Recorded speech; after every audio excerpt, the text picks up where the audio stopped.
በስመ አብ ወወልድ ወመንፈስ ቅዱስ አሐዱ አምላክ አሜን። እንኳን ለሰማዕቱ ቅዱስ ጊዮርጊስ ወርኃዊ መታሰቢያ በዓል በሰላም አደረሳችሁ አደረሰን።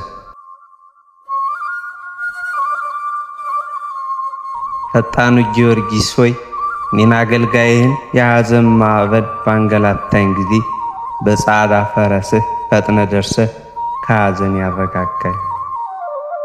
እግዚአብሔር ብዙ የሆኑ ክቡርና ክሱት ስሞች አሉት፣ ሊቆጠሩና ሊመረመሩ ግን አይቻልም።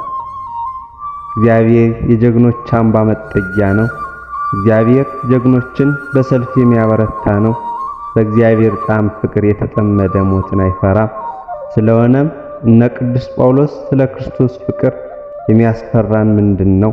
ራብ ነው ወይስ ጦርነት? እስራት ነው ወይስ ግርፋት? እያሉ እግዚአብሔርን በማመን ከነደደ እሳት ከተሳለ ሰይፍ እየተማገዱ የእግዚአብሔርን መንግሥት ያስተምሩ የነበሩትና ታምራዊ ኃይል እየሰሩ የእግዚአብሔርን ኃይል በማሳወቅና በማሳመን ምድራዊና ሰማያዊ ክብር ሊጎናጸፉ የቻሉት ቅዱስ ጊዮርጊስም ወደ ግብረ ሰማዕትነት ተሰማርቶ ትምህርት ሃይማኖትን እያስተማረ በሚሰጥበት ወቅት ከላይ በመጀመሪያው አርዕስት እንደተጠቀሰው ዘመነ ተጋድሎውን ፈጽሞ እግዚአብሔር በክብር እስከጠራው ድረስ ተቃዋሚዎቹ ስጋውን ቆራርጠው በድንጋይ ቀጥቅጠው በሙቀጫ ወቅተው ስጋውን በነፋስ በትነው ፎይታ ለማግኘት በሚሞክሩበት ጊዜ ያለ ፍራቻ እኔ የኢየሱስ ክርስቶስ ባሪያ በእግዚአብሔር ኃይል ተነስቼ የእግዚአብሔርን መንግሥት አስተምራለሁ እያለ በጠላቶቹ ላይ ድልን የተቀዳጀው እግዚአብሔርን ክቡርና ክሱት ስሙን በመጥራት ነው። ቅዱስ ጊዮርጊስ ሆይ በአምላካችን በኢየሱስ ክርስቶስ በዓለ መስቀልና በክብር እመቤታችን ድንግል ማርያም ክብረ በዓል ዕለት ለገጠማቸው ክቡር ጽንሰትህና ብሩክ ልደትህ ሰላም እልሃለሁ። ጊዮርጊስ ሆይ ጨካኝና ቁጡ በሆነው በዱድያኖስ አደባባይ ልዩ ልዩ ታምራት እንደማድረግህ በጠዋት በማታ በከንቱ ነገር የሚነሳብኝን ጠላቶች ሁሉ እንደ አመድ በነው እንደ ጢስ ተነው ይጥፉ። ጊዮርጊስ ሆይ ለስም አጠራርህና ለተቆላዘመው ለተሸለሸለው የራስ ጸጉርህ ሰላም እልሃለሁ። ብሩህ ጽዱል ለሆነው ፊትህና ርዕስህም ሰላም እልሃለሁ። ጊዮርጊስ ሆይ የምስጋና አውታር መዝሙር ለሆኑት ቃልና አንደበትህ ሰላም እልሃለሁ። ምስጋና ቁርባን ለሚነገርባቸው ጉሮሮህና ትንፋስህም ሰላም እልሃለሁ። ተአምር ሰሪው ሰማዕት ሆይ ሙታንን የማስነሳት ስልጣን ተሰጥቷልና አቤቱ ብሩታዊትን ከአፈ ዘንዶ እንዳዳንካት እኔንም ከዕለት እኪት ከዘመን መንሱት በጸሎት አድነኝ።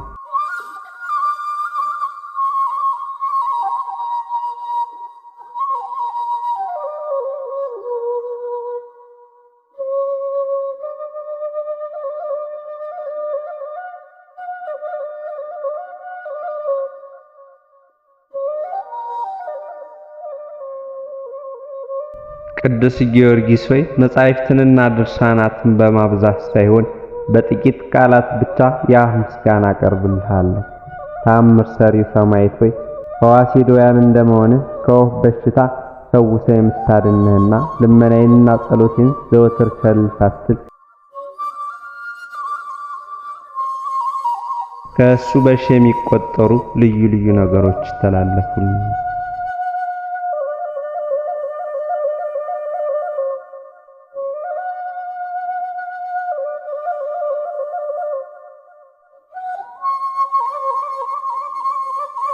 ቅዱስ ጊዮርጊስ ረድኤቱና በረከቱ በሁላችን ላይ ይደር ለዘላለሙ አሜን።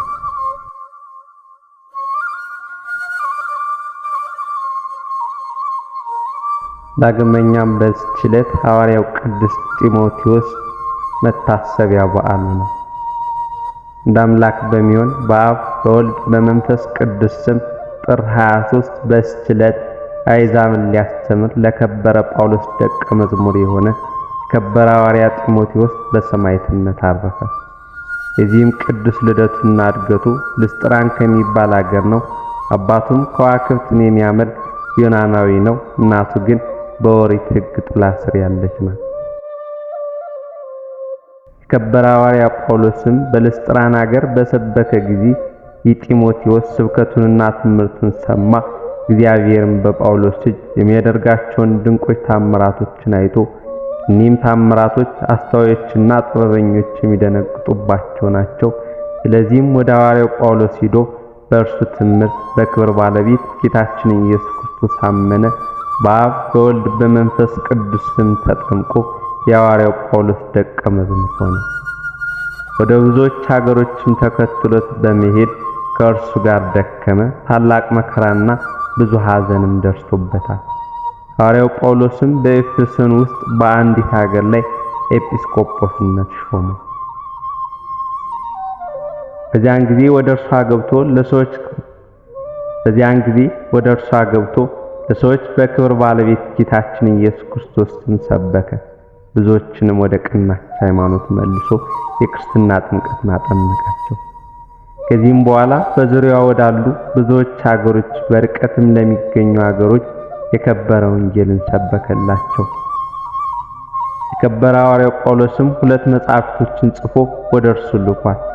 እነርሱም ሕዝቡን የሚያስተምርባቸው፣ ራሱም ከቢጸ ሐሳውያን የሚጠብቅባቸው፣ ቅስና ወይም ዲቁና ሊሾም የሚገባውንና የማይገባውን የሚለይበት፣ ክህነት በማይገባው እጁ እንዳይጭን የሚያስጠነቅቁ ናቸው።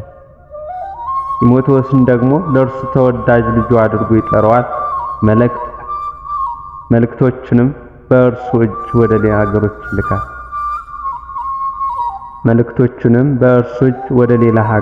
ልኳል። በላያቸው የተሾሙባቸውን የክርስቶስን መንጋዎች ፈጽሞ በጠበቀ ጊዜ በትምህርቶቹ በተግሳጾቹና በድርሰቶቹ ልቦናቸውን ብሩህ አደረገ። አይሁድንና ዮናናውያን ይገሥጻቸውና ይዘልፋቸው ነበር። እነርሱም ቀንተውበት ሁሉም በጠላትነት ተነሱበት። ተሰብስበውም ገደሉት። ምዕመናንም ሥጋውን አንስተው ቀበሩት። ጻድቅ ቆስጠንጢኖስም እስከነገሰ በዚያ ኖረ። እርሱም ስለ ሥጋው አስቦ ወደ ቁስጥንጥንያ ከተማ በጥር ወር በ27 ቀን አፈለሰው። በዚያችም ቀን በዓል አደረገ። ለእግዚአብሔር ምስጋና ይሁን። እኛንም በቅዱስ ሐዋርያ ጸሎት ይማረን፣ በረከቱም ከኛ ጋር ትኑር ለዘላለሙ አሜን።